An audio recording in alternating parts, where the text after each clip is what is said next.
சிக்கினார் திருமா, நாட்டுக்கே அச்சுறுத்தல். வெளியான திடுக்கிடும் தகவல். பிறகு பாஜக அடித்த சம்மட்டி அடி.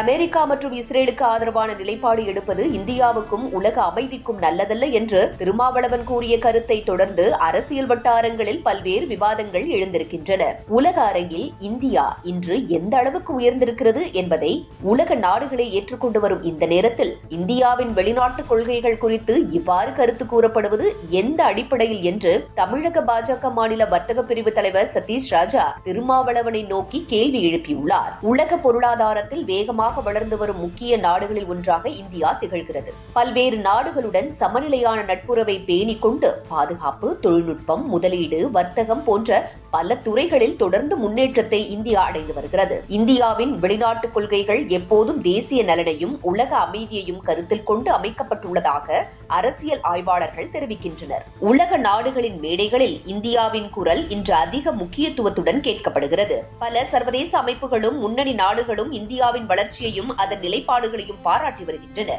இந்த நிலையில் இந்தியா எந்த நாட்டுடன் நட்பு வைத்துக் கொள்ள வேண்டும் என்ற விவகாரம் நாட்டின் பாதுகாப்பு, பொருளாதாரம் மற்றும் உலக உறவுகள் போன்ற பல அம்சங்களை கருத்தில் கொண்டு தீர்மானிக்கப்படும் ஒரு முக்கியமான விஷயம் எனவும் வல்லுநர்கள் தெரிவிக்கின்றனர். இதுபோன்ற முக்கியமான விஷயங்களில் அரசியல் கருத்துக்களை முன்வைக்கும் முன் அதன் விளைவுகளை சந்தித்திருக்க வேண்டாமா என்று சதீஷ் ராஜா திருமாவளவனை நோக்கி கேள்வி எழுப்பியுள்ளார். தமிழ்நாட்டில் அரசியல் கூட்டணிகளை மையமாக கொண்டு நடைபெறும் அரசியல் சூழ்நிலையிலும் இந்த கருத்து விவாதத்தை ஏற்படுத்தியுள்ளது. 5-6 சீட்டுக்காக திமுகவுடன் கூட்டணி வைத்து அரசியல் செய்து வரும் திருமாவளவன் இந்தியாவின் வெளிநாட்டு கொள்கைகள் குறித்து இவ்வாறு கருத்து தெரிவிப்பது குறித்து அரசியல் வட்டாரங்களில் விமர்சனங்களும் எழுந்துள்ளன.